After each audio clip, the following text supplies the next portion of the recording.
breeze flowing through the night. Under stars, the hearts alight.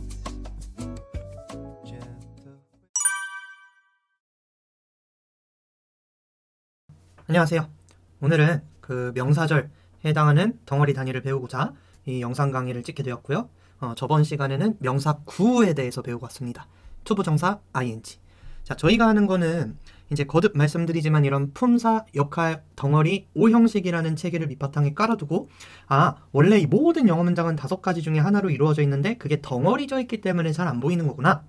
그래서 어디서부터 어디까지가 덩어리인지를 알아보고 이 덩어리가 해석이 어떻게 되는지를 인식할 수 있으면 그때부터 영어의 해석에는 날개가 뻗치게 되는구나 라는 문제의식을 가지고 공부를 하고 있고요. 자, 명사 덩어리에 대해서 먼저 배우는 게 유리한 이유는 맡을 수 있는 역할이 많을 뿐더러 심지어 중요한 역할을 맡기 때문에 명사 덩어리를 먼저 우리가 배우게 된다 라는 얘기를 했었죠. 자, 그래서 저희는 저번에 명사 구에 대해서 수업을 했고 명사 구에 해당할 수 있는 초부정사 ing. 자, 기억해야 될 것 첫 번째, 동사성질을 유지한다. 얘네들이 동사성질이라는 걸 유지하기 때문에 뒤에 성분까지 길어져서 하나의 덩어리가 된다라는 내용을 배웠었고요. 자, 물론 심화 개념을 배웠으면 여기 앞에 의미상의 주어가 붙는다. 이런 것도 여러분들이 숙제가 됐으면 좋겠습니다. 두 번째, 얘네들은 목적어 자리에 썼을 때에는 투부정사와 ing가 약간 다른 뉘앙스를 갖게 된다. 자, 이 두 가지를 기억해 두시고 복습하실 때 조금 간편하게 하실 수 있다. 이런 말씀을 드리면서 명사구에 대한 간단한 복습을 유도를 했고요. 자, 그러면 명사 구 덩어리에 대해서 수업이 끝났다 하면 그 다음에는 우리가 어디로 넘어갈 차례라는 것이죠? 네, 명사 절 덩어리에 대해서 오늘 수업을 들어가게 된다. 이런 말씀을 드리고자 저번에 좀 복습 용도로 만들어 두었던 시트를 꺼냈고요. 자, 절이라는 거는 구와 달리 그 안에 주어 동사가 들어가게 되는 덩어리라는 걸 의미하는데요. 자, 주어 동사가 들어간 덩어리가 어떻게 생기는지를 간략하게나마 관찰을 해보자면 원래 모든 문장의 공통점은 그 안에 주어 동사가 하나만 있어야 됩니다. 그런데 이 주어 동사를 한 번 더 나올 수 있게 하는 녀석이 바로 접속사라는 품사예요. 접속사. 자, 접속사는 원래 중학교 때나 예전 어떤 영어 문법에서는 문장과 문장을 이어준다라는 식으로 배웠는데 이제 저랑 수업을 하시는 친구들은 단순히 막 세모치고 또 주어 동사 이게 아니라 이제부터 저 접속사를 웬만하면 덩어리로 알아보는 연습을 할 겁니다. 접속사는 원래 문장과 문장을 이어준다라는 식으로 배웠지만 그냥 접속사를 기준으로 그 뒤에 이렇게 문장이 들어가 있는 덩어리로 인식하게 되는구나 라는 아이디어를 먼저 조금 체크를 하고 갈게요. 이게 왜 중요하냐면 물론 그냥 막 세모치고 이어야 되는 그런 접속사가 있는 것도 맞지만 자, 접속사를 배울 때 아이디어라고 이제 필기를 좀 시작해 볼게요. 접속사 덩어리, 즉 절을 배울 때의 아이디어 라고 한번 써보시고 자, 제가 요거를 좀 직관적으로 이해할 때 항상 드는 문장이 있어요. He became rich. Also he became poor 라는 문장이 있고요. 자, 저희가 저 also라는 것만 선생님이 조금 그 단어를 뜻을 드릴게요. 임에도 불구하고 라는 뜻입니다. 자, 그럼 해석해보세요. 19, 87, 5, 4, 3, 2, 1 이라고 했을 때 이제 심지어 좀 영어를 막 잘한다 하는 친구들도 이렇게 번역하는 경우가 되게 많아요. 그는 되었다 부자가 그럼에도 불구하고 그는 되었다 가난한 상태가 그러면 얘는 부자니? 아니면 거지니? 라고 물어봤을 때 그럼에도 불구하고 거지가 됐대요 선생님 이렇게 오답을 말하는 경우가 굉장히 많아요. 이렇게 해석이 됐으면 반성하셔야 되고요. 문장 끊기를 할 때 이런 모양이 나오는 것도 반성하셔야 됩니다. 이러면 안 된다. 그 오징어 게임에 나오는 삐 탈락입니다. 그게 아니라 자, 접속사 덩어리를 배울 때 아이디어 두 가지를 이제부터 항상 적용을 하시는 연습을 하셔야 돼요. 자, 첫 번째 덩어리로 알아본다 라고 써주세요. 덩어리로 알아본다. 자, 무슨 얘기냐면 이제 저 also라는 게 일단 접속사라는 거를 여러분들이 단어를 외울 때 먼저 숙지를 하고 계시는 게 중요해요. 마치 전치사랑 명사랑 묶듯이 그래야만 얘를 덩어리 단위가 시작하는 것으로 인식을 할 수 있고 얘가 가지고 있는 문장까지를 덩어리로 알아볼 수 있습니다. 자, 그리고 저 덩어리가 품사 역할을 한다고 생각하시면 되는데요. 자, 여기에 주어, 동사, 보어가 있기 때문에 모든 문장 성분이 끝났습니다. 그렇다는 건 얘는 수식어고 앞에 꾸며주는 명사가 없다면 얘는 부사예요. 수식어고 부사. 그래서 저 also가 이끄는 절은 웬만하면 부사절이라는 이름이 붙습니다. 자, 첫 번째 저렇게 덩어리로 알아봐서 역할 표시를 하셔야 된다. 그 안에 막 주어 동사 이렇게 득달같이 표시할 필요가 없습니다. 두 번째, 자, 덩어리로 알아봤으면 그럼 해석은 어떻게 하느냐? 해석은 쥐는 지우고 주어 동사를 때려박는다 라고 써주세요. 뭐요? 어디다 때려박냐고요? 접속사에. 해석은 주어 동사를 때려박는다. 자, 이게 웬만한 접속사를 볼 때 우리가 알고 있어야 하는 규칙입니다. 그럼 정확한 번역은 어떻게 되는 게 맞냐면 영어는 우리말과 그 언어를 구사하는 순서가 다르다 하였죠. 그래서 중요하게 말하고 싶은 부분을 앞에다 두는 게 일반적입니다. 보통. 자, 그는 되었다 부자가. 그가 되었었음에도 불구하고 이렇게 접속사에 연결해줘야만 해석이 올바르게 된다는 점을 꼭 기억하셔야 합니다. 그가 되었었음에도 불구하고 가난한 상태가 그는 되었다 부자가. 그래서 사실 저 문장이 전달하고자 했던 거는 이 사람이 가난했었는데도 불구하고 부자가 됐다는 소리구나. 이렇게 읽혀야 정상이다 이거예요. 자, 물론 저게 막 모든 접속사에 적용이 되느냐 하면 그건 또 예외도 있어요. 뭐 and or but이라는 병렬 구조도 있고 그 다음에 그냥 뭐 이렇게 so 그래서 주어는 동사한다라고 해석을 쭉 있는 게 자연스러운 그런 접속사도 있지만 단연컨대 뭐 뒤에서 얘기를 할 테지만 and or but 혹은 so까지 해서 요 네 가지 접속사가 아니라면은 웬만하면 다 덩어리 취급하는 게 보기에도 편하고 해석도 정확하게 됩니다. 자, 그래서 저런 접속사들이 아니라면 웬만하면 접속사는 뭘로 알아본다? 덩어리로 알아본다. 저 덩어리가 문장 안에서 역할을 한다. 두 번째, 해석은 주어 동사를 접속사에 때려박는다. 이 두 가지를 먼저 숙지를 하고 그 다음에 명사절에 대한 개념으로 넘어가도록 하겠습니다.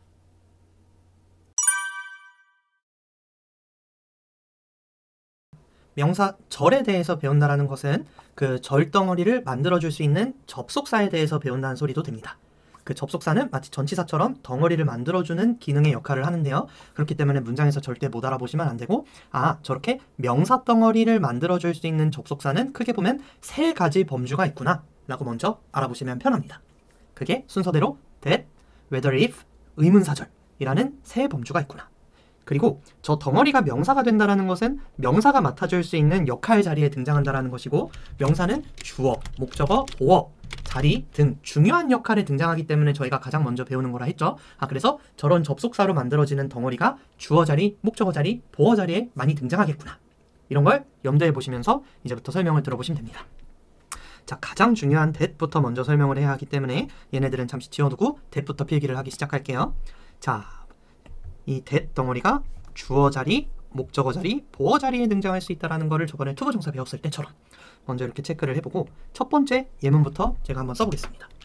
That you decided to try hard is very important for study.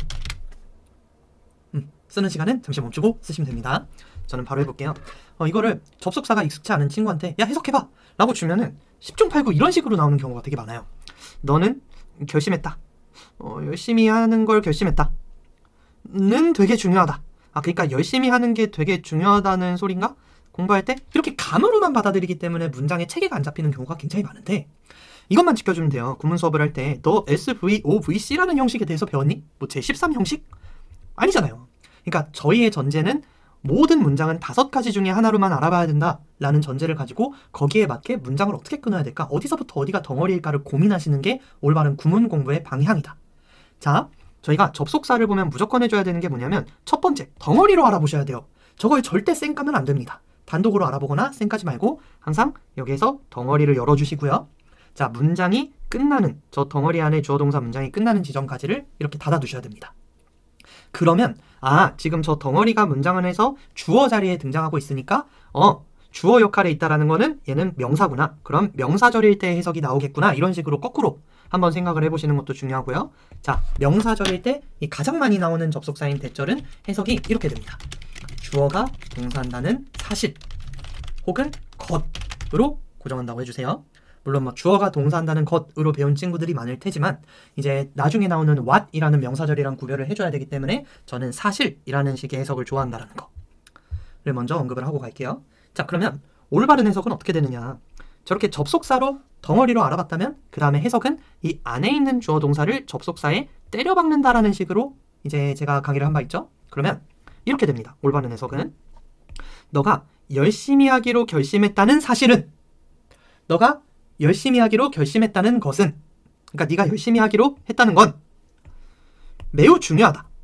공부를 하는 데 있어서 라고 해야 이제 문장 분석도 깔끔하게 된 것이고 체계도 정확하게 잡힌 것이죠.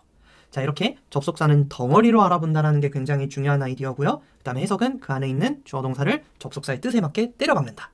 이게 메인 아이디어라고 생각하시면 됩니다. 자, 근데 저희가 투부정사에서 미리 보고 왔던 것처럼 저렇게 주어 자리에 긴 덩어리가 나오는 것을 얘네들이 좋아할까요? 싫어할까요? 네, 보통 싫어합니다. 얘네들은 주어 동사가 먼저 간결하게 보이는 형태를 좋아한다 그랬죠? 그래야 빨리 형식을 알아보고 해석, 가독성도 좋아지기 때문에. 그래서 저런 명사 덩어리가 주어로 나오는 경우를 조금 싫어하기 마련이고, 이랬을 때 쓰는 게 어떤 개념이 있었죠? 주어, 진주어 라는 형태로 많이 쓰기 마련입니다. 자, it이라는 대명사를 이용해서 대신 뺄 건데요. 자, 저 긴 주어를 미리 써주기가 싫어서 it이라는 대명사를 쓰고요. It is very important for study. 공부를 하는 데 있어서 되게 중요한데 뭐가 중요하냐면 you decide. 너가 결심했다는 게 되게 중요하다. To try hard. 열심히 하기로 결심했다라는 게 되게 중요하다. 공부를 할 때. 자, 이 가주어 진주어로 쓰인 문장을 분석하자면은 굳이 역할을 이렇게 표시를 해볼게요. 가주어, 그 다음에 여기는 그대로 쓰시고, 그 다음 이 뒤에 있는 대절을 진주어, 즉 명사절로 알아보는 것이 굉장히 중요합니다. 자, 가주어 진주어는 이렇게 한번 예문을 필기를 해보시고 알아보는 것이 중요하다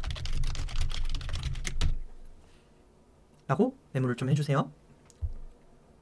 자, 저 가주어 진주어를 실전 어떤 모의고사나 독해에서 알아보는 게 되게 중요한 게 뭐냐면, 막 대명사를 따로 그냥 막 그것은 매우 중요하다 이런 식으로 인지를 하는 친구들이 많다 보니까 이것은 매우 중요하다, 공부를 하는 데 있어서 그러면은 얘는 수식어인데 이러고 역할을 잘못 알아보는 경우가 정말 많아요.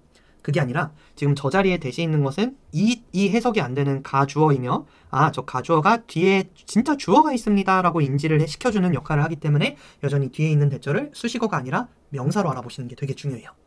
자, 명사절일 때 해석은 대신 다시 한번 얘기를 드리자면은 주어가 동사한다는 사실 혹은 것으로 번역합니다. 한다는 사실 혹은 것. 그러니까 열심히 하기로 결심했다는 게 되게 중요하다, 공부를 하는 데 있어서. 이런 문장이 되는 것이죠. 자, 그 다음에 목적으로 갔을 때 뭐 이렇게 아직은 초급 단계를 위해서 영상을 찍고 있으니까 쉬운 예문을 한번 들어볼게요. 이제 세대 차이가 좀 나기 때문에 이 노래를 모르는 친구들도 많을 것 같은데, 제가 어릴 때는 이런 노래가 이제 길거리에서 많이 울려 퍼졌습니다. I believe I can fly 라는 그런 노래가 있는데요. 한번 써볼게요. I believe that I can fly to the sky 라는 간단한 문장을 한번 써볼게요. I believe that I can fly to the sky. 그러니까 미친놈이죠. 나는 하늘을 날 수 있다는 사실을 믿는다. 슉 절푸덕 퍽퍽퍽퍽. 저렇게 믿으면 안 돼요. 저렇게 믿으면 안 되고. 자, 해석은 위에서 했던 거랑 똑같습니다. 대신에 그러면 이렇게 덩어리로 알아본다. 첫 번째. 그리고 지금 저 덩어리가 문장 안에서 목적어 역할을 하고 있구나. 해석은 주어 동사를 때려박는다 라는 식으로 제가 언지를 드렸습니다. 그래서 나는 믿는다. 내가 날 수 있다는 사실을 믿는다. 하늘로. 라는 미친놈이라는 말이 되죠. 저게 올바른 해석인데요. 근데 제가 앞에서 그 노래를 한번 언급을 했던 이유는 뭐냐면 좀 이상하다. 노래 가사는 I believe that I can fly 이게 아닌데 뭔가 어간이 좀 리듬이 깨지는데, 그렇게 하면 I believe I can fly 라고 바로 나오죠. 자, 여기에서 굉장히 중요한 아이디어 하나가 나오는데, 자, 저렇게 목적어 자리에 대절이 있으면 생략이 되는 경우가 굉장히 많다라는 거를 인식하셔야 돼요. 자, 목적어 자리에 대절 생략이 자주 된다 라고 이렇게 메모를 해주시고, 자, 이렇게 한번 괄호를 제가 고쳐서 다시 한번 문장을 써볼게요. 쇽쇽쇽. 저 문장이 실제로 이제 문장 안에서 쓰이게 되면 어떤 형태로 많이 나오냐면은 I believe I can fly to the sky 이렇게 나오는 게 일반적이에요. 자, 이제 이게 왜 생략돼요 선생님? 접속사는 꼭 뭐 주어 동사를 한 번 더 쓰려면 무조건 있어야 된다며. 앞에 이미 본 문장에 주어 동사가 나왔죠? 그런데 얘네들이 지금 뭐야? 뒤에 또 주어 동사가 있네? 라는 거 확인하면은 뭐 제7의 형식 이런 게 아니라 주어 동사가 한 번 더 나왔다라는 거는 지금 이 자리에 보이지는 않아도 접속사 뭐가 하나 있단 소리구나, 이렇게 알아본다 이거예요. 영어권 사람들은. 그러니까 다시 한번, 원래 문장에서는 주어 동사가 한 번만 나오는 게 정상이기 때문에 저렇게 주어 동사가 나오고 또 주어 동사가 나오면 얘네들은 보이지 않아도 여기에 접속사가 있다고 인식을 하기 마련입니다. 그렇기 때문에 이제 실수는 제대로 해석이 안 되는 경우는 뭐냐면 이렇게 그냥 나는 믿는다, 나는 날 수 있다, 그냥 주어는 동사한다, 주어는 동사한다 이런 해석을 하는 게 가장 최악이라고 생각하시면 됩니다. 그러지 마시고 저렇게 주어 동사가 한 번 더 나오면 보이진 않아도 접속사가 있다고 인식을 하고 이렇게 괄호를 치시는 연습을 하셔야 돼요. 그러면 지금 저 괄호를 친 덩어리가 있는 자리가 목적어구나. 그리고 목적어 자리에 저렇게 접속사가 생략되어 있다는 거는 대절이 생략되어 있다는 소리구나. 그래서 생략되어 있어도 해석이 이렇게 돼야 된다 이거예요. 나는 믿는다. 내가 날 수 있다는 것을. 내가 날 수 있다는 사실을. 하늘로. 자, 조금 복잡한 문장을 하나 예문으로 들어서 설명을 한번 해볼게요. 자, being happy. 행복해지는 것은 means you recognize that there are some recognize. sorry. 자, there are some hard times. hard times. 자, 이 문장을 써놓고 한번 해석을 고민한 다음에 다시 재생 버튼을 눌러주세요. 아, 됐죠? 자, 고민이 되었다는 가정하에 순서대로 한번 해보죠. 이거 저번 시간에 배웠던 ing 이렇게 덩어리로 알아보고 여기에 동사가 찍혀있다는 것은 얘가 주어란 소리네요. 그래서 행복한 상태가 되는 건 혹은 행복해지는 것은 보통 비동사가 저렇게 원형으로 나오면 되다라는 번역을 합니다. 그래서 되는 것은 행복하게 되는 것은 의미한다 라고 했는데 지금 주어 동사를 썼는데 또 주어 동사가 나오네? 라는 아이디어를 보면 여기에 지금 보이지 않아도 접속사가 생략돼 있구나. 목적어 자리구나. 그리고 목적어 자리에서 생략이 되어 있는 접속사는 웬만하면 대절이라고 알아보시면 좋습니다. 해석이 이렇게 돼야 된다는 거죠. 너가 알아본다는 걸 의미한다. 혹은 너가 알아본다는 사실을 의미한다. 자, 그리고 이 안에도 문장이 계속되고 있기 때문에 얘가 주어, 얘가 동사, 그다음 목적어 자리에 또 대절이 있다는 것이죠. 그럼 얘도 명사절이기 때문에 거기에 가끔씩 어려운 시간들이 있다라는 것을 알아본다는 것을 의미한다. 이런 식으로 해석이 되는 것이죠. 자, 보이지 않아도 여기에 접속사가 있다는 거 알아보셔야 하고요. 그 다음에 저렇게 명사 자리에 있는 대절은 항상 사실로 번역이 된다. 주어가 동사한다는 사실. 거기에 있다는 사실. 몇몇 힘든 시간들이. 그러니까 힘든 시간들이 인생에 있다는 거를 알아차려야만 진짜 행복해질 수 있는 준비가 끝난 것이다. 이런 내용을 전달하는 문장으로 읽히게 되는 것이죠. 자, 저렇게 구조를 알아보되 여러분들이 실전에서 문장을 분석할 때는 이렇게 바로 알아보시는 것이 중요하고요. 저 목적어 자리가 저렇게 길어졌구나 라는 걸 인식하는 게 중요하고, 자, 주어 동사 뒤에 이렇게 주어 동사가 또 나오거나 대절이 있다는 건 얘를 목적어로 알아보시는 것이 굉장히 중요합니다. 자, 그래서 보통 목적어 자리에 대절이 생략되면 주어 동사 이렇게 연달아서 나오는 모양이 많이 나오는데요. 자, 이때는 보이진 않아도 덩어리로 알아보고 여기에 접속사, that, 명사절을 만들어주는 that이 들어가 있다는 걸 인식하고 해석도 이렇게 하셔야 된다 라는 말씀을 드립니다. 자, 보어 자리는 이것도 설명할 거리가 있긴 한데 지금은 아직 기본기를 쌓는 과정이기 때문에 그냥 알아만 본다라고 생각을 하고 간단한 문장 한번 써볼게요. My point is that you should review what you learned 라고 간단하게 한번 써볼게요. 자, 마찬가지입니다. 나의 요점, 나의 주제는 뭐냐면 하고 보어가 등장할 자리인데 여기에 대절이 왔네? 이러면 웬만하면 명사절로 먼저 알아보시는 걸 추천합니다. 자, 명사가 문장 안에서 할 수 있는 역할은 중요한 역할들 주어, 목적어, 보어. 저렇게 주어, 목적어, 보어 자리에 나와 있으면 웬만한 명사절로 알아본다. 자, 그러면 올바른 해석은 이렇게 되는 것이죠. 나의 요점이 뭐냐면 너가 복습을 해야만 한다는 사실이 내 요점이다. 내가 말하고자 하는 바이다. 네가 복습을 해야만 한다는 것이다. 자, 뭘 복습을 해야 되냐면 네가 배웠던 어떤 것들을 복습을 해야만 한다는 사실이 내 요점이다. 이렇게 번역이 되는 것이죠. 선생님, 얘도 목적어 자리에 있는 덩어리인데요? 주어 동사가 한 번 더 나오고 what은 그럼 접속사가? 네, 맞아요. 자, 저렇게 연달아서 명사 덩어리들이 계속 나올 수 있는 구조를 취하기 때문에 저 덩어리 단위를 계속 잘 알아보시는 게 중요하고요. 일단 저희는 대절에 대해서 먼저 배웠다 라고 생각을 하시면 좋겠습니다. 그리고 스포를 하자면 이 왓절은 요 밑에서 의문사절이라고 하는 그런 범주에서 배우게 될 것입니다. that, 저게 명사 자리에서 쓰이면 해석은 주어가 동사한다는 사실 혹은 주어가 동사한다는 것으로 번역이 되고, 명사기 때문에 주어, 목적어, 보어 자리에 등장해서 저렇게 쓰이는구나. 자, 여기에서 기억을 해야 될 키포인트는 자, 주어 자리에 썼을 때는 뭘 조심한다? 가주어, 진주어를 조금 조심한다 라는 걸 메모를 위에다 해주시면 좋고요. 가주어, 진주어를 조심한다. 자, 목적어 자리에서는 생략될 수 있음을 이해한다. 이렇게 목적어 자리에 대절에 생략이 많이 되기 때문에 전형적인 저런 모양인 주어동사 이런 식으로 연달아서 나오는 경우가 잦다. 보어는 지금은 그냥 알아보기만 하면 된다 라는 식으로 대절에 대한 설명을 여기서 끝내볼게요.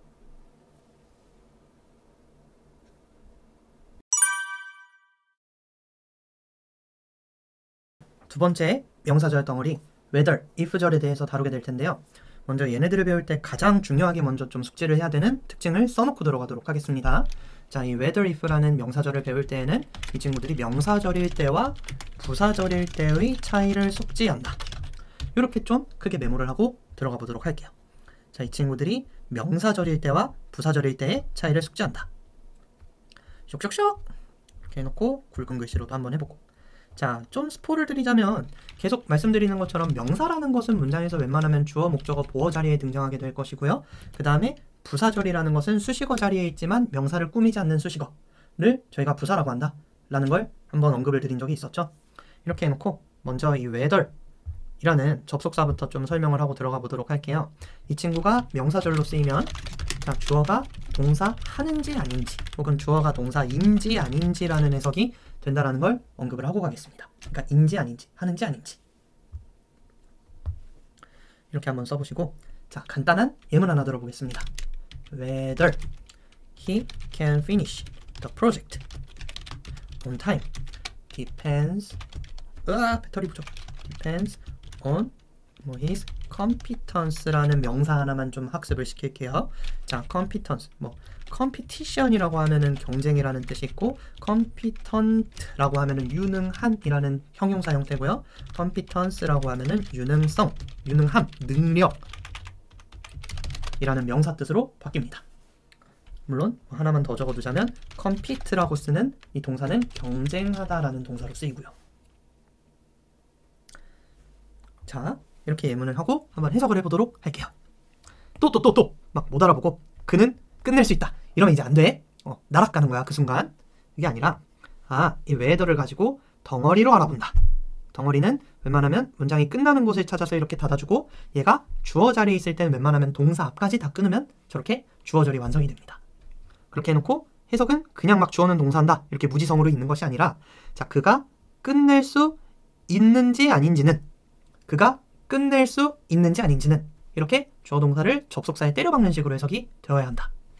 그 프로젝트를 제 시간에 끝낼 수 있는지 아닌지는, 자, on time이라고 전치사구를 쓰면은 얘는 제 시간에 라는 수거라고 알아보시면 좋아요.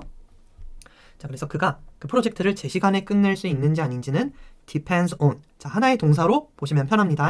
달려있다, 의존한다, 그의 능력에 달려있다 이렇게 얘기를 할 수 있겠죠. 자, 디펜스는 앞에서 설명을 한번 하고 들어왔습니다.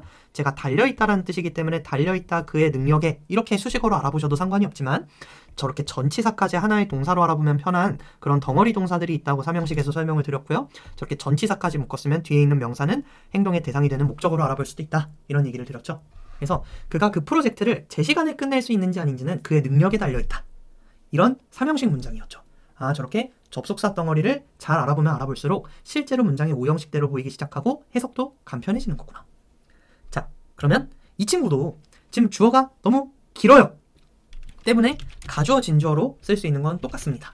자, it depends on, 달려있다, his competence, 그의 능력에 달려있다. 뭐가 달려있냐면 있는지 아닌지가, 그가 끝낼 수 있을지 아닌지가 그의 능력이 달려있다, 그 프로젝트를 제 시간에 라는 문장인 것이죠. 얘도 마찬가지로 저렇게 길어서 뒤로 보내진 이 진주어라는 녀석을 수식어로 알아보지 말고 꼭 명사절로 알아보는 지혜가 필요하다. 이거를 미리 좀 써놓고 갈게요. 얘도 가주어 진주어로 쓰일 수 있고 저렇게 뒤에 있는 진주어를 수식어로 알아보면 안 된다. 품사가 달라지면서 해석도 달라진다. 자, 왜 이거를 계속 강조를 하냐면 whether라는 녀석은 부사절로 쓰이면 또 뜻이 약간 달라져요. 자, 주어가 동사 하던 아니던 간에 이런 해석이 나와요. 그래서 주어가 동사 하던 아니던 미묘하게 비슷해 보이지만 살짝 뉘앙스가 달라집니다. 자, 위에 있는 문장을 그대로 조금 형태를 베껴 써서 한번 해볼게요. 자, whether he can finish the project, he will be paid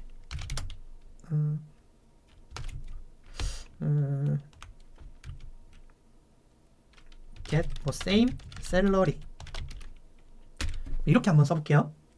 아직 수동태를 안 배워가지고 자, 그러면 저희가 whether를 아까 말했던 명사절일 때 뭐뭐인지 아닌지라고 막상 해보니까 괜찮네 하고 저거를 명사절로 알아보잖아요. 그가 프로젝트를 끝낼 수 있는지 아닌지는 주어인가? 근데 얘도 주어인데 어라 이상하다.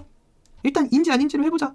자, 프로젝트를 끝낼 수 있는지 아닌지 그는 얻을 거다, 같은 월급을. 뭐지? 좀 이상한데? 라는 게 이제 우리의 문제가 되는 것이죠.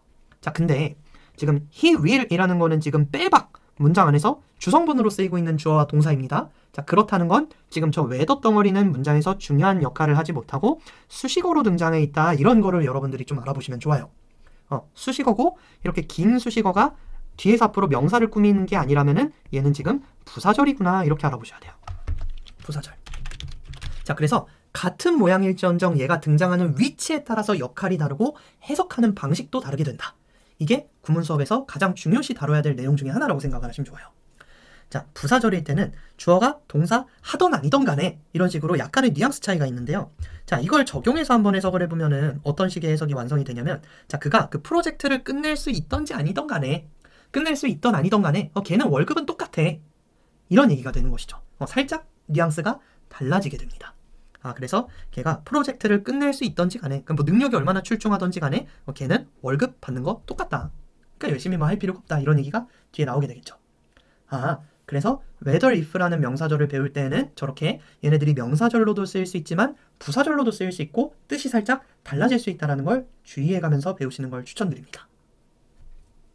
그 다음 명사절인 if로 넘어가 볼 건데요. 선생님, 저 if는 알아요. 만약 뭐뭐라면. 자, 근데 애석하게도 이 친구가 명사절로 쓰이면 그 뜻은 아닙니다. if도 이제 명사절로 쓰인다라는 것은 이제 주어, 목적어, 보어 자리에 하나 이렇게 들어간다는 것인데요. 얘가 명사절로 쓰이면은 whether랑 똑같습니다. 주어가 동사인지 아닌지 라는 식으로 번역이 됩니다. 주어가 동사 하는지 아닌지 혹은 주어가 동사인지 아닌지. 명사절일 때 whether랑 똑같은 뜻이다. 자, 그러면 얘도 예문을 한번 써보자면은 어떻게 되냐면요. They asked me if they can borrow my house for the party. 자, 이런 문장 한번 들어볼게요. 이제 if를 똑같이 막 만약이라는 부사절 뜻만 하나만 알고 있으면은 해석이 자유자재로 안 되기 시작해요.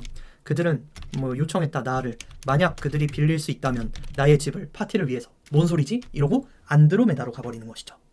그게 아니라, 자, 일단 저 자리가 명사 자리라는 걸 알아보기 위해서 중요한 거는 형식을 알아보는 것이죠. 자, 나를 물어봤다. 해석이 이미 이상합니다. 그게 아니라 나에게 물어봤다. 이러는 순간 뒤에는 목적어 to가 되는 것이고요. 자, 사형식은 항상 동사 뒤에 명사가 2개. 그렇다는 것은 지금 저 if가 만드는 덩어리가 명사 자리에서 등장한다라는 것이죠. 그렇게 되면은 우리가 알고 있는 만약이라는 뜻이 아니라 주어가 동사인지 아닌지라는 명사절 해석이 나와야 되는 것이고, 올바른 해석은 다음과 같이 됩니다. 자, 그들은 물어봤다. 나에게 뭘 물어봤냐면 그들이 빌릴 수 있는지 아닌지를 물어봤다. 내 집을 파티를 위해서. 뭐 파티하는데 우리 집을 쓰겠다고? 미친놈들. 퍽퍽퍽. 자, 근데 이렇게 if를 명사절로 이해를 하고 나니까 내가 아까 했던 그 안드로메다 해석이랑은 다르게 한국어로 바꿔도 고개가 끄덕끄덕 거려지는 올바른 인간이 쓰는 언어가 되는구나. 이런 걸 잘 관찰해 보시라 이거예요. 자, 그러면 얘도 마찬가지로 명사절일 때도 있지만 부사로 쓰일 때도 있어요. 자, 보통 문장의 맨 처음에 나올 때가 가장 대표적인데, 자, if they can borrow my house for the party, I should be able to borrow their cars. 자, 주는 게 있으면 가는 게 있어야지. 뭐 이렇게 한번 써볼게요. 좀 웃기긴 하네. 자, 해석 한번 해볼까요? 됐죠? 이것도 이게 주어인가? 하고 막 이렇게 보면 여기 뒤에 또 주어가 보이죠? 그렇다라는 거는 얘는 형식에는 영향을 미치지 않는 수식어라는 것이고, 명사를 뒤에서 앞으로 꾸며주는 형태가 아니라면은 웬만한 긴 수식어는 다 부사가 된다라는 걸 인식을 하시면 좋고요. 자, 부사절일 때의 if는 우리가 알고 있는 익숙한 해석이 나옵니다. 부사절 if는 만약 주어가 동사한다면이죠. 주어가 동사한다면. 자, 그래서 해석을 한번 해보자면, 만약 걔네들이 내 하우스를 파티하려고 빌릴 수 있다면, 그러니까 걔네들이 내 집을 빌리는 게 가능하다면 파티를 위해서 나도 가능해야 되지 않겠냐. 그러니까 빌리는 게 가능해야 한다. 걔네들의 차들, 그러니까 그래, 집 빌려줄게. 대신에 너네 차들 다 내놔. 드라이브 좀 하게. 뭐 이런 얘기가 되는 것이죠. 저렇게 if라는 덩어리도 같은 모양일지언정 얘가 나오는 위치에 따라서 품사가 달라지고, 그래서 역할도 다른 것이죠. 그리고 저렇게 품사가 달라졌다라는 건 해석하는 방법도 다르게 되는 거구나. 그래서 맨 처음에 구문 수업을 하고 싶으면 이 영어에서 어떤 단어나 덩어리가 나오는 위치, 순서를 꼭 지키면서 해석을 해야 된다는 게 이런 얘기를 암시한 거였구나 라는 게 좀 들어가면 좋습니다. 다시 한번 해석을 해보자면 만약 걔들이 빌릴 수 있다면 내 집을 파티하는 데 쓰려고. 자, 나는 빌리는 게 가능해야 한다. 저렇게 하나로 읽어야 되는 동사들이 몇 개 있었죠. be able 투부정사 같은 경우는 뭐뭐 하는 게 가능하다라는 하나의 동사구로 쓰이는 동사라고 생각을 하시면 좋습니다. 나는 가능해야 된다. 빌리는 게 가능해야 된다. 걔네들의 차를. 자, 근데 아까 웨더만 해도 뭔가 뭐 인지 아닌지 뭐 이던 아니던 하는지 아닌지 하던 아니던 이렇게 조금 해석이 유사하기 때문에 웨더 같은 경우는 저렇게 막 주어 자리에도 쓰고 목적어 자리에도 많이 쓰고 심지어 전치사 뒤에도 많이 쓰는 그런 형태가 되는데요. 반면에 if는 명사절일 때와 부사절일 때의 해석이 거의 다릅니다. 거의 다른 단어인 것처럼 들리기 때문에 if는 명사로 쓰일 때 조금 제한적이에요. 자, if는 웬만하면 목적어 자리에서만 등장한다. 이거를 좀 메모를 해두시고요. 주어 자리에 쓰게 되면은 문장의 맨 처음 나오는 부사절, 즉 만약이라는 뜻이랑 헷갈리기 때문에 주어 자리에 if는 잘 쓰이지 않는다라는 그런 뉘앙스가 있습니다. 자, 여기까지 한번 설명을 해볼 것이고요. 뭐 물론 가주어, 진주어를 써가지고 막 if를 명사절로 뒤에 빼는 뭐 그런 것도 있긴 한데 일단 지금은 개념을 처음 익히는 자리니까 요 정도로만 조금 해설을 해도 whether랑 if는 어느 정도 해결이 될 것 같아요.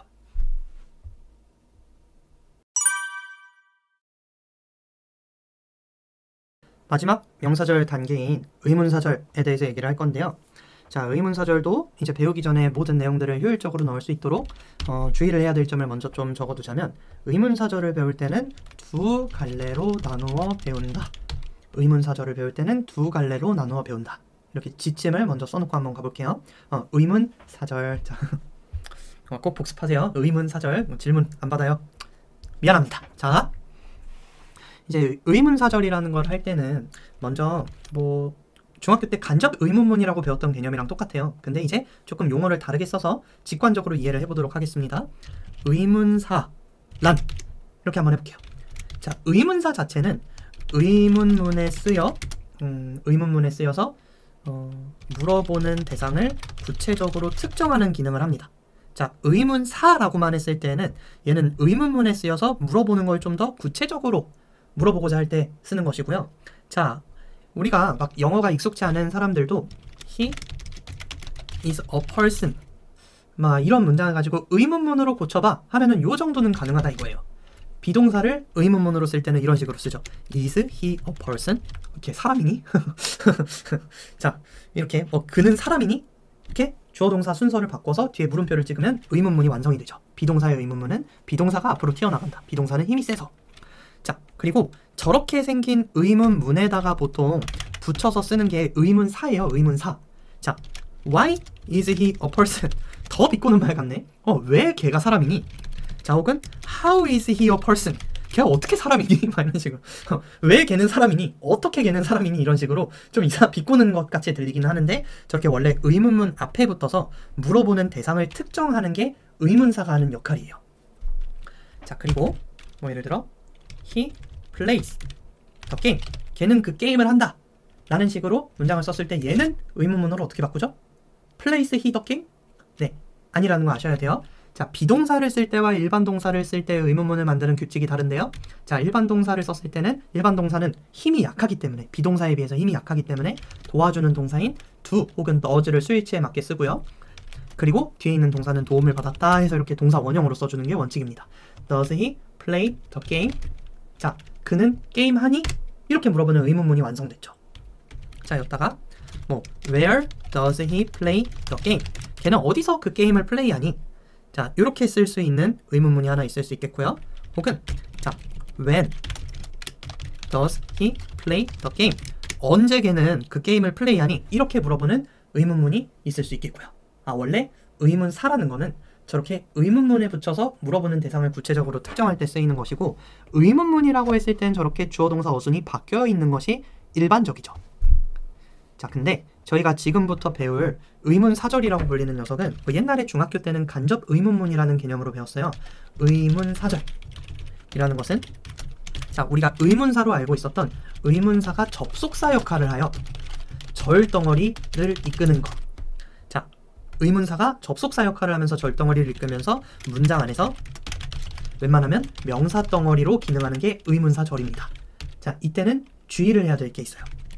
자, 왜 he is a person, 왜 그가 사람인지는 will be explained.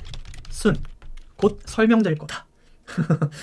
아, 걔도 사람이야. 내가 왜 걔가 사람인지 한번 설명해줄게. 조금 비꼬는 투가 여전히 계속되고 있긴 하지만, 자, 이것도 무리는 없는 문장이라 이거죠. 저희가 앞에서 명사절을 다뤘을 때처럼 이런 의문사절도 웬만하면 명사 역할을 하는 덩어리가 된다는 걸 여러분들이 아셔야 되고요. 자, 왜 그가 사람인지는 내가 차차 설명해줄게. 이런 문장이 되는 것이죠. 자, 근데 이 의문사랑 의문사절이랑 간혹 이 어순을 가지고 장난치는 문제들이 어법에서 종종 출제가 됩니다. 그래서 이거를 먼저 다루고 가는 것인데요. 자, 문에 붙이는 의문사는 말 그대로 의문문에 붙어 있기 때문에 뒤에 주어 동사 어순이 이렇게 바뀌어 있는 게 일반적입니다. 의문문, 즉 뒤에 물음표를 쓰는 문장은 주어 동사의 순서를 바꾸어서 저렇게 쓰는 게 원칙이지만, 자, 저희가 이거를 절덩어리, 즉 얘를 접속사로 쓸 때에는 접속사 뒤에 주어 동사 어순으로 오는 게 일반적이죠. 자, 그래서 보통 막 어법, 워크북 같은데 어떻게 적혀 있냐면 저 문제가, 자, why he is a person 이 맞는지, 아니면은 why is he a person 이 맞는지 이렇게 물어보는 경우가 많아요. 자, 근데 저 자리는 지금 문장이 아니라 주어 자리, 즉 절덩어리의 자리라고 알아보시는 게 중요합니다. 이거를 만약 위에 있는 거를 막 덩어리 취급해버리면 문장이 사라지잖아요. 근데 반대로 의문사절은 덩어리 취급했을 때 이 덩어리가 주어 자리에 있구나 이렇게 알아볼 수 있어요. 자, 그랬을 때는 주어 동사 어순을 의문문처럼 졌다구로 바꿔서 써주면 큰일 난다. 저는 중학교 때 이걸 막 어떻게 외웠냐면은, 자, 의문사절 의주동 막 이러면서 의문사 뒤엔 주어 동사, 이게 간접 의문문이다 이렇게 외웠는데, 뭐 그렇게 할 건 아니고 그냥 의문문일 때와 저렇게 저걸 절덩어리로 써서 문장 안에서 기능을 할 때는 살짝 느낌이 다르다. 어순도 다르게 써줘야 된다.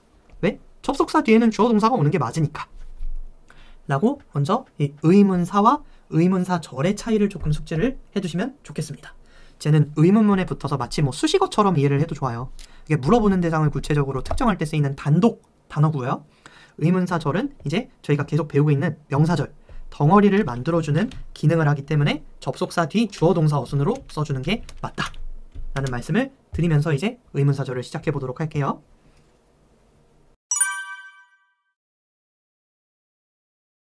제가 아까 두 갈래로 나누어 배운다라는 지침을 먼저 써드렸고요. 저렇게 의문사절 역할을 할 수 있는 의문사에 해당하는, 지금은 접속사죠, 저 단어들을 저렇게 두 갈래로 나눠놨습니다. 자, 저렇게 두 갈래로 왜 나눠지는지 먼저 써주시고요, 이거를. 그 다음에 제가 그냥 직관적으로 좀 이해를 한번 시켜드릴게요. 자, 왜 what, who 라는 녀석들이랑 where, when, why, how가 다른지는 저 의문문에다가 한번 넣어보면서 이해를 해보면 좋을 것 같아요. 자, 필요한 부분만 남기겠습니다. 저거 다 숙지가 되셨을 거라 믿고 요것만 좀 남겨볼게요. 자, 그는 게임을 플레이하니? 라는 의문문에다가 이제 의문사를 붙여서 물어보는 대상을 구체적으로 더 특정해서 물어보고 있죠. 뭐 어디서 걔는 플레이하니? 언제 걔는 플레이하니? 괜찮습니다. 왜 걔는 게임 따위를 하니? 막 이런 식으로 Why does he play? 게임도 괜찮죠. 왜 걔는 게임 같은 거 하니? 혹은 어떻게 걔는 게임을 플레이하니? 컴퓨터로 하니? 스마트폰으로 하니? 이렇게 물어보는 것도 가능합니다. 그러니까 장소, 시간, 이유, 방법 같은 것들은 저렇게 그냥 문장이 자유자재로 붙어가지고 의문문을 만들었을 때 딱히 이상한 걸 못 느끼죠. 자, 근데 이렇게 한번 물어본다고 가정을 해봅시다. What does he play the game? 뭐라? 자, who does he play the game? 뭐라? 해석을 해보려니까 뭔가 안 돼요, 잘. 무엇을 그는 게임을 플레이하니? 무엇이 그는 플레이 게임? 뭐지? 왜 막히지? 밑에 것도 누가 하니 그를? 아닌데 누가 플레이하니 뭐 그러다 보니까 막 만들어. 누가 걔랑 같이 플레이하니? 막 with라는 전치사가 없는데도 막 뜻을 만들고. 그냥 인정하는 거예요. 쓰여진 그대로 읽었는데 이상하다. 그러니까 뭐가 됐든 간에 위에 있는 where, when, why, how랑 what이랑 who는 성질이 좀 다르다라는 걸 일단 느끼시는 게 첫 번째입니다. 그러고 왜 저 위에 있는 의문사들이랑 밑에 있는 친구들이랑 다르냐면, 자, 위에는 장소, 시간, 이유, 방법 같은 것들이 뜻이죠. 장소, 시간, 이유, 방법. 이유, 방법. 이 친구들은 보통 문장에서 부사로 나오는 경우가 많아요. 그러니까 어제 나는 게임했다. 뭐 집에서 우리는 같이 놀았다 이런 식으로. 근데 지금 what이랑 who는 뜻이 무엇, 누구, 사람 혹은 사물을 나타내죠. 사람 혹은 사물의 이름을 저희는 명사라고 하고요. 자, 저 친구들은 의문사로 쓰일 때에도 뜻이 명사기 때문에 명사 성질이라는 걸 가지고 있어요. 무슨 말이냐면 문장에서 명사 하나가 빠져야만 올바른 문장이 되는 성질을 가지고 있습니다. 무엇을 걔는 플레이하니? 이제야 자연스러워졌죠. 혹은 자, 누가 그 게임을 플레이하니? 그러니까 무엇, 누구라는 거는 말 그대로 사람 혹은 사물이기 때문에 저 what이랑 who라는 의문사는 명사의 뜻을 가지고 있기 때문에 저걸 썼으면 뒷문장에서 명사 하나를 얘네가 대신하는구나. 자, 다시. 자, 무엇을 걔가 플레이하니? 혹은 자, 누가 그 게임을 플레이하니? 이런 식으로 물어보는 대상이 명사기 때문에 뒷문장에서 명사가 하나 빠져야 된다. 자, 이게 의문사를 쓸 때에도 마찬가지 성질을 보게 될 거예요. 예를 들어 how,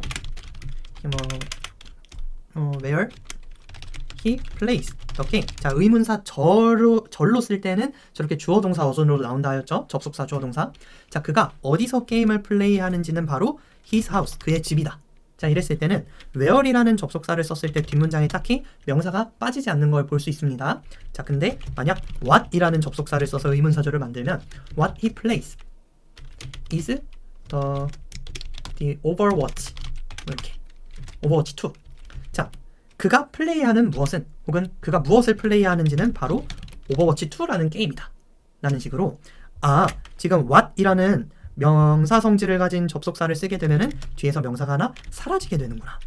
이게 what 혹은 who가 유지하는 명사 성질이라고 생각을 하시면 됩니다.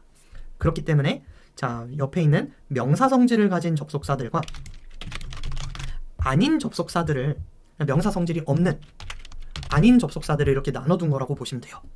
자, what이랑 who는 접속사로 바뀌어도 명사 성질을 유지하기 때문에 명사가 하는 역할 하나를 얘네가 대신해버린다고 생각을 하시면 좋아요.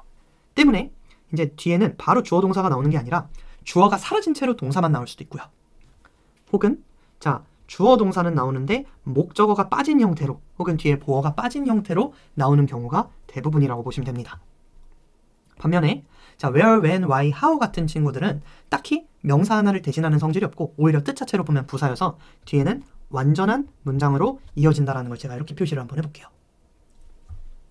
자, 예문을 몇 개 써보고 한번 해석으로 들어가 보겠습니다.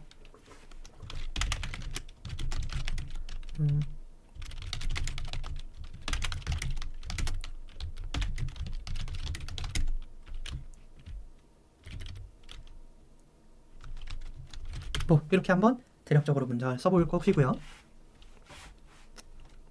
혹은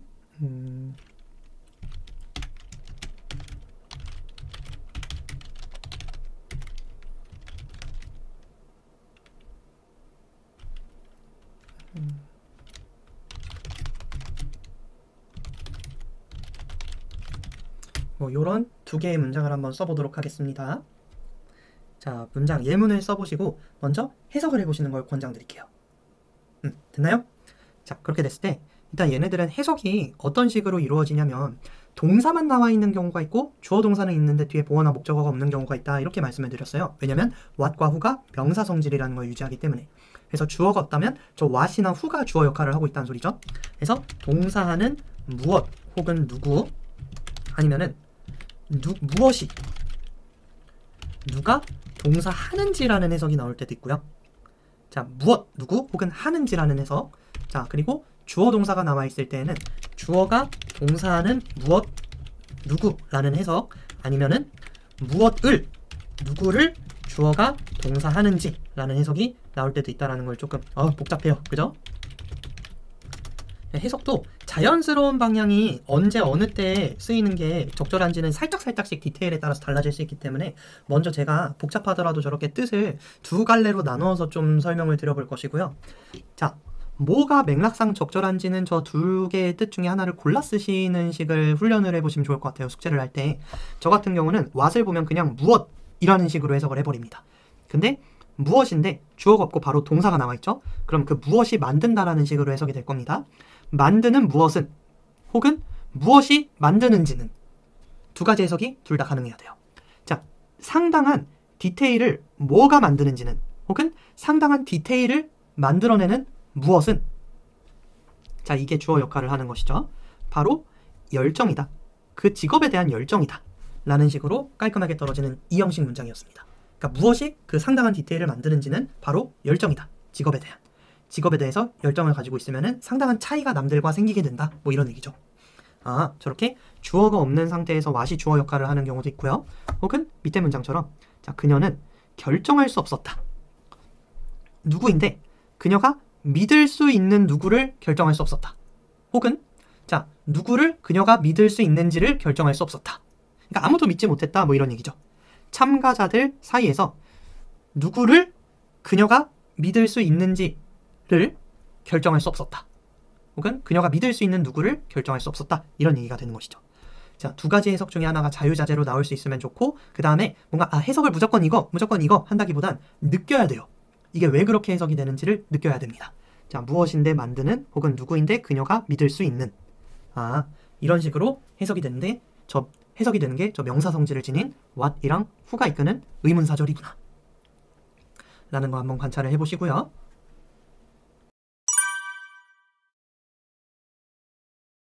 그 다음에 요 where, when, why, how, 그 다음에 how 뒤에 형용사 혹은 부사가 붙어서 의문사절을 만드는 경우들은 명사 성질이 없어서 뒤에는 웬만하면 성분이 빠지지 않고 나온다. 이런 식으로 what과 지금 where, when, why, how, 그 다음 who와 where, when, why, how 얘네들을 구별해서 배우고 있고요. 이 친구들도 해석이 일단 두 갈래로 나뉠 수 있다고 가정을 하고 제가 먼저 써보겠습니다. 먼저 자, 순서대로 주어가 동사하는 장소, 시간, 이유, 방법, 정도입니다. 그러니까 주어가 동사는 장소, 시간, 이유, 방법, 정도 이런 식으로 번역이 나올 때도 종종 있고요. 자, 저게 조금 어색하거나 와닿지 않는다면 이렇게도 해석을 바꿔볼 수 있습니다. 어디서, 언제, 왜, 어떻게, 얼마나 형부한 상태로 혹은 형부하게 주어가 동사하는지. 그러니까 심플하게 말해서 무엇, 누구, 장소, 시간, 이유, 방법 이렇게 명사 형태로 해석을 하는 방식도 있고요. 아니면은 저렇게 무엇이 하는지, 누가 하는지 이런 하는지라는 해석이 나오는 방향이 있다. 이렇게 해석도 두 갈래로 나눠서 그때그때 적절한 거를 좀 우리말로 바꿀 때 갖다 쓸 수 있다. 이거를 먼저 말씀을 드릴 거고요. 자, because I forgot where we met each other first. I was about to be killed by my girlfriend. 이제 조금 슬슬 절도 배웠으니까 문장을 길게 텀으로 한번 써볼게요. 자, 요런 문장을 한번 써보시고, 자, please tell me when we should leave our house. 자, 요런 문장도 한번 써보시고 다양하게 한번 써볼게요. 자, he explained why he created such a invention. 그 다음에 자, they were very curious about how she solved the problem. 자, 이 문장이 있고, 그 다음에 성한 T stressed라고 한번 써볼게요. 동사를 stressed. How important the concept of O 형식 is 라고 한번 해보겠습니다. 자, 시간이 좀 걸리더라도 대표적인 이 5가지 이것만 하면 이제 명사절 기본 뼈대는 끝이니까요. 시간이 걸리더라도 이런 예문까지를 한번 필기로 해보시고 그 다음에 이제 같이 해석을 해보고 명사절을 일단 첫 번째 단락을 마무리 해보겠습니다. 자, because가 있네요. 첫 번째 because가 있으면 일단 얘를 단독으로 알아볼 것이 아니라 덩어리로 알아볼 것이고, 문장이 끝나 보이는 지점까지를 덩어리 친다. 그럼 얘는 수식어 자리에 있네요. 왜냐면은 뒤에 주어, 동사가 있으니까 이렇게 알아볼 수 있고요. 자, 해석은 항상 모든 접속사 공통으로 주어 동사를 때려박는다라는 식으로 이해를 하기로 했습니다. 자, 내가 잊어버렸기 때문에 근데 목적어 자리에 지금 where 이라는 형태가 나온 것이죠. 자, 저렇게 명사가 나올 자리에 쓰는 절덩어리들이 의문사절이다 라는 식으로 인식을 해보면 좋을 것 같고, 해석은 두 갈래요. 우리가 어디서 만났는지를 까먹었기 때문에 혹은 우리가 만났던 장소를 까먹었기 때문에 해석이 사실 뭘로 하던 똑같다라는 걸 알게 돼요. 근데 한국어로 바꾸는 과정에서 자연스러운 거는 그때그때 다를 수도 있기 때문에 제가 두 가지를 다 알려드리는 것이고, 그냥 느끼는 게 중요합니다. 저런 식으로 해석하면 되는 거구나. 우리 서로를 맨 처음 어디서 만났는지를 내가 까먹었기 때문에, 자, 수거 표현도 하나만 좀 써놓고 알아둘게요. be about to 부정사는 막 뭐뭐 하려고 하다라는 뜻입니다. 자, be about to 부정사 막 뭐뭐 하려고 하다. 자, 그리고 스포를 하자면 뒤에서 배울 수동태라는 형태로 지금 동사가 써져 있네요. 자, 저렇게 BPP 형태는 하려고 한 게 아니라 되려고 하는 상태였다. 이런 식으로 해석을 해보시면 좋을 것 같고요. I was about to be killed. 나는 거의 죽임을 당하려고 막 했다. 죽임을 당할 뻔했다라는 식으로 의역이 가능하죠. 나의 여자친구에 의해서 이런 거 까먹으면 안 됩니다. 나는 막 죽임 당하려고 하는 그런 상태였다. 내 여자친구에 의해서라는 번역이 되죠. 자, 지금 저기에서 보이는 명사절을 바라보고 해석을 할 줄 아셔야 된다. 두 번째, 부디 말해주세요. 나에게 목적어 to를 이렇게 목적어 자리에 있으면 우리가 다 명사로 알아보기로 했죠. 자, 우리가 언제 떠나야 하는지를 혹은 자, 우리가 떠나야 하는 시간을 알려주세요. 우리의 집을 이것도 무리 없이 해석이 가능하죠. 저 두 가지 중에 마음에 드는 것 같다 쓰시면 된다. 세 번째, 자, 그는 설명했다. 왜 그가 만들었는지를 설명했다. 혹은 그가 만들어낸 이유를 설명했다. 자, 그러한 발명품을 이라고 해석이 되고요. 얘도 목적어 자리에 있는 명사절이네요. 자, 해석은 하나만 좀 예문 주석을 달아드리자면은 search라는 형용사 형태를 많이 보게 될 텐데요.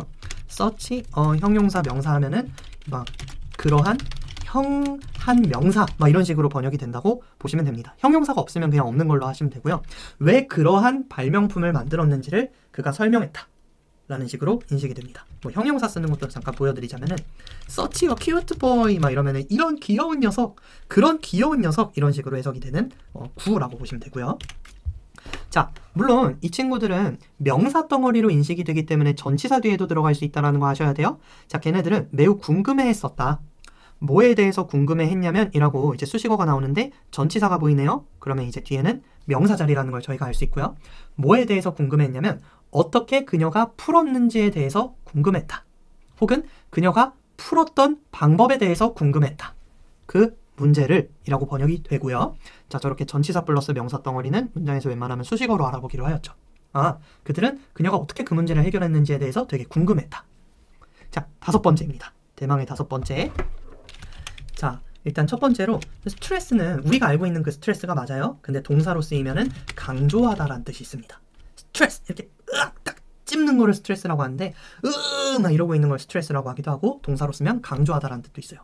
자, 그 다음에 how 다음에 이제 how가 막 어떻게인지 얼마나인지 헷갈려하는 친구들이 고3에도 많은데 how 뒤에 형용사 부사가 붙어 있을 때에는 how를 이제 얼마나라고 해석을 하기로 하고요.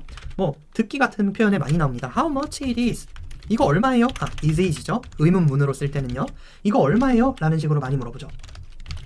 근데 이게 의문사가 아닌 의문사절로 쓰일 때에도 똑같이 이제 얼마나라는 식으로 how를 쓸 수 있다는 걸 알려드리려고 하는데요. 자, 성환쌤은 강조했다. 얼마나 중요한지를 강조했다. 오형식이라는 개념이 얼마나 중요한지를 강조했다. 라는 식으로 쓰인 명사절을 지금 관찰하고 계십니다. 다시 성환쌤은 강조했다. 얼마나 중요한지를 강조했다. 오형식이라는 개념이. 자, 이거는 뒤에서 제가 수업 때 더 자세히 설명을 드릴 건데 how 형용사 부사 같은 경우는 how랑 형용사를 붙여줘야만 그런 해석이 나오기 때문에 원래 보어 자리에 가 있던 애를 이렇게 앞으로 빼오는 경우가 되게 많아요. 이거를 how 형절에서의 도치라는 개념으로 뒤에서 설명할 테지만 자, 지금은 이것 때문에 너무 복잡해하지 마시고 저렇게 how랑 형용사 아니면 부사가 붙어 있으면은 얼마나 중요한지 얼마나 빠르게 이런 식으로 형용사 부사에다가 얼마나라는 뜻을 붙여주면 되는구나. 그리고 지금 저 전체 덩어리가 문장 안에서 하는 기능은 목적어구나. 이렇게 알아보시면 됩니다. 자, 그래서 이 의문사절을 배울 때에는 두 갈래로 나눠서 배운다. 어떤 두 갈래냐면 명사 성질을 가지고 있어서 뒤에서 주어, 목적어, 보어 중에 하나가 빠지는 저 명사 성질을 가진 what, who가 이끄는 의문사절과 자, 뜻 자체가 좀 부사 성질을 가지고 있어서 뒷문장에서 뭐가 딱히 빠지지 않는 형태로 완전한 문장으로 명사 덩어리를 이끄는 where, when, why, how 형용사 부사 절이 있다. 자, 그래서 각각의 예문을 보면서 이 녀석들의 성질에 대해서 저희가 배웠고요. 자, 여기까지 하면은 명사절의 기본 뼈대는 다 다루신 거라고 보시면 됩니다. 수고하셨습니다.